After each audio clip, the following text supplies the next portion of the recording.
ഈ KJUവിന്റെ സെക്രട്ടറിക്ക് ഈ മുജാഹിദുകളെ ജീവിച്ചിരിക്കുന്ന അബ്ദുൽ ജബ്ബാറിനെ പറ്റി നോടാറിനെ നമുക്ക് അദ്ദേഹം മരിച്ചു, അദ്ദേഹം കബർന്നിരിച്ചെന്ന് മറുപടി അറിയില്ലല്ലോ. അതേസമയത്ത് ജീവിച്ചിരിക്കുന്ന ഈ 3 പണ്ഡിതന്മാരെ സംബന്ധിച്ചിടത്തോളം, 3 ആളുകളെ സംബന്ധിച്ചിടത്തോളം നുണ പറയാൻ എന്താ പറഞ്ഞ അദ്ദേഹം കേട്ടോളൂ. ഈ പ്രബന്ധം ഉണ്ടാവും പരലോകത്ത്, ഇത് എഴുതിയ ആളുകൾ ഉണ്ടാവും പരലോകത്ത്. NV മുഹമ്മദ് സാലിമിനെയും അബ്ദുൽ ജബ്ബാർ മദീനിയെയും റാഷിദ് ഖലീലിനെയും മുന്നിൽ നിർത്തി ഞങ്ങൾ പറയും, റബ്ബേ, ഈ തൗഹീദി പ്രബോധക സംഘത്തെ തകർക്കാൻ വേണ്ടി ആരിൽ നിന്നൊക്കെയോ അച്ചാരം വാങ്ങി അവരെഴുതിയ പ്രബന്ധത്തിൽ അനുവദനീയമാണ് എന്ന് തെറ്റായി വന്ന ഒരു ഫത്വ എടുത്തുദ്ധരിച്ചുകൊണ്ട് അവർ തെറ്റിദ്ധരിപ്പിച്ചിട്ടുണ്ട്. അതുകൊണ്ട് തന്നെയാണ് ഞങ്ങൾ പറഞ്ഞത് ഇവർക്ക് അനുവദനീയമാണെന്നാണ് വാദം. എന്താ പറഞ്ഞത്? അപ്പൊ ഈ പ്രബന്ധത്തിൽ തെറ്റായിക്കൊണ്ട് വന്നിട്ടുള്ളൊരു ഫത്വ തെറ്റിദ്ധരിപ്പിച്ചുകൊണ്ട് അനുവദനീയമാണെന്ന് പറഞ്ഞിട്ടുണ്ട് ഈ 3 ആളുകൾ. ഈ 3 ആളുകൾ ജീവിച്ചിരിക്കുന്ന ആളാണ്. ഞാൻ ചോദിക്കുന്നു, ബഹുമാന്യനായ ഹനീഫ് കായക്കൊടി, നമ്മളൊക്കെ പണ്ട് ഒന്നിച്ച് പ്രവർത്തിച്ച ആൾക്കാരില്ല, നിങ്ങൾക്കിപ്പോ ഞങ്ങളെ മുശ്രിക്കാക്കാണെങ്കിൽ ആടാക്കിക്കോളി, എന്ന് കുഴപ്പമൊന്നുമില്ല. പക്ഷെ എന്തിനാണ് ഇങ്ങനെ നുണ പറഞ്ഞത്? നിങ്ങൾ എന്തിനാണ് ഇങ്ങനെ പച്ചയായ കളവ് പറഞ്ഞത്? ഈ പ്രബന്ധത്തിൽ ഇതിന്റെ തുടക്കത്തിൽ 2ാമത്തെ പേജിൽ എന്താ ഉള്ളത്? മറിച്ച് ഇത് ശിർക്കിലേക്ക് വഴിവെക്കുമെന്ന കാരണത്താൽ അത് വിരോധിക്കുകയാണ് ചെയ്തിട്ടുള്ളത്. ഈ വിഷയമെന്ന എല്ലാ ഹദീസുകളും ദുർബലമായതിനാൽ അതുകൊണ്ട് അമലെടുക്കൽ അനുവദനീയമല്ല എന്നാണ് വ്യക്തമാക്കുന്നത് ഈ തുടക്കത്തിൽ. ഇനി അവസാനം കേട്ടോ, അതിൽ നിന്നും മനസ്സിലാകുന്നത് ശിർക്കിയായ സഹായത്തേറ്റത്തെക്കുറിച്ചാണ്. ശിർക്കെന്ന് മൊത്തത്തിൽ സഹായത്തെ ചോദിക്കൽ ശിർക്കിലേക്കുള്ള വഴിയായതിനാൽ അത് അനുവദനീയമല്ല എന്നുമാണ്. ഇനി അറബിയുള്ള കേട്ടോ, ഇതിന്റെ 15ാമത്തെ പേജിൽ ഞാൻ കുറച്ച് മാത്രം വായിക്കണുള്ളൂ. ഇയാൾ എന്താ ഇതിൽ പറഞ്ഞത്? ഇതിൽ അനുവദനീയം, ഇത് അള്ളാന്റെ കോടതിയിൽ വെച്ച് പറയുന്നല്ലേ.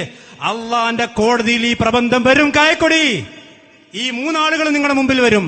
നിങ്ങൾ ചോദിക്കും, നിങ്ങളുടെ കോടതി പിടിച്ച് ചോദിക്കും, എവിടെയാണ് ഈ പ്രബന്ധം എഴുതിയിട്ട് അള്ളാഹുവിന്റെ ദീനിൽ ഇത് അച്ചാരം വാങ്ങിയിട്ട് നിങ്ങൾ എഴുതിയതാണെന്നല്ലോ, ആരാണ് നിങ്ങൾക്കതിന് തെളിവ് തന്നത്?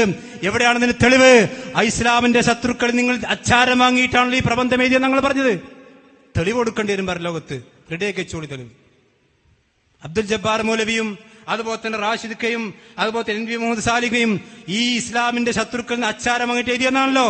തെളിവുണ്ടാക്കി വെച്ചോളി പരലോകത്ത് രക്ഷപ്പെടണമെങ്കിൽ. മനസ്സിലാക്കിക്കോ. ഇനിയോ, ഇത് എഴുതിയത് ജിന്നിനോടുള്ള സഹായ ചോദ്യം അനുവദനീയമാക്കാനാണ് എന്നാണ് നിങ്ങൾ പറഞ്ഞത് അല്ലേ? എന്നാ കേട്ടോ, ഇതിന്റെ 15ാമത്തെ പേജിൽ എന്താ ഉള്ളത്? എന്താ ജിന്നിനോടുള്ള സഹായ ചോദ്യത്തെ സംബന്ധിച്ചിടത്തോളം പറഞ്ഞിട്ടുള്ളത്? ഇതാ കേട്ടോ, വഹാദിൽ ആയത്ത് തദുല്ലു അലാ അന്നൽ ഇസ്തിഗാസത ബിൽ ജിന്നി ഹറാം. ഇനി കേട്ടോ, 16ാമത്തെ പേജിൽ കാണാം, ഫൽ ആയത്തു ഫദല്ലത്തിൽ ആയത്തുൽ അദമ്മി ഉലൈക ഫഇന്നഹും ദുമുലഅൻ സർഫു തിൽകൽ ഇബാദത്ത് ലഗൈരില്ല. അല്ലാഹു അല്ലാത്തവർക്ക് ഇബാദത്തുകൾ അർപ്പിച്ചിട്ടുണ്ട്, അതുകൊണ്ട് ശിർക്കാണ്. ഇനി തീർന്നു. 22ാമത്തെ പേജിൽ വളരെ കൃത്യമായി കൊണ്ട് പറഞ്ഞു, അൽ-ഇസ്തിആനതു ബിൽ ജിന്നി സവാഉൻ കാനു മുസ്ലിമീന അമ ഗൈറുൽ മുസ്ലിമീന വസിറതു മിൻ വസായിൽ ശിർക്കി. ഇനി കേട്ടോ, ഫൽ ഹാസിൽ അന്നൽ മഖാമ ഫീഹി തഫ്സീൽ ഫൈദാ കാന ഇസ്തിഖ്ദാമു ബിതലബിൽ ഖിദ്മതി മിൻ ജിന്നിൽ മുസ്ലിം ഫഹാദാ വസിറതു ലിശ്ശിർക്കി വലാ യജൂസു അൻ യുആർജ ഇൻദ അഹദിൻ യുഅറഫു മിൻ എന്ന് പറഞ്ഞ് അനുവദനീയമല്ല. ഇനി ഇതിന്റെ 26ാമത്തെ പേജിൽ വഫിൽ ബാബി മാ യജിബു വസദ്ദുഹു കദാലിക യജിബു ഇൻകാറു വസായിൽ ശിർക്ക് വൽ ഗാവിയ എന്ന് പറഞ്ഞ് പിന്നെ അത് പാടില്ലെന്ന് പറഞ്ഞിട്ടുണ്ട്. ഇതിന്റെ 37ാമത്തെ പേജിൽ വളരെ കൃത്യമായി കൊണ്ട് വിശദീകരിക്കുന്നത് കാണാൻ കഴിയും. എന്താണ് ഇതിന്റെ 37ാമത്തെ പേജിൽ കാണാം. ഇതിന്റെ അവസാനത്തെ ശരിക്കും ശ്രദ്ധിച്ചോട്ടെ. ഈമാനുള്ളവര്, ഞാൻ എന്റെ പ്രൂഫ് പോയിന്റ് പറഞ്ഞ വാചി ഇവിടെ അവതരിപ്പിക്കാൻ അതിനെക്കൂടെ പരിഹസിക്കുന്നുണ്ട്. ജിന്നിനോടുള്ള സഹായ ചോദിക്കൽ, ഇതാണ് ഓരോ നേരം ജിന്നിനോടുള്ള സഹായം. ഇതെല്ലാം പറഞ്ഞിട്ട് ഇതിന്റെ അവസാനത്തെ പേജിന്റെ തൊട്ടുമുമ്പുള്ള പറയാം, ജിന്നിനോട് സഹായം ചോദിക്കൽ ശിർക്കിലേക്കുള്ള വാതിലായതിനാൽ അത് അടക്കേണ്ടതാകുന്നു. ഇത് പരലോകത്ത് വരൂലേ കായക്കൊടി? ഈ വാചകം പരലോകത്തേക്ക് ഉണ്ടാവൂലേ? അതായത് ഡിലീറ്റ് ആയി പോകോ? ജിന്നോടുള്ള സഹായം ചോദിക്കൽ ശിർക്കിലേക്കുള്ള വാതിലായതിനാൽ അത് അടക്കേണ്ടതാകുന്നു.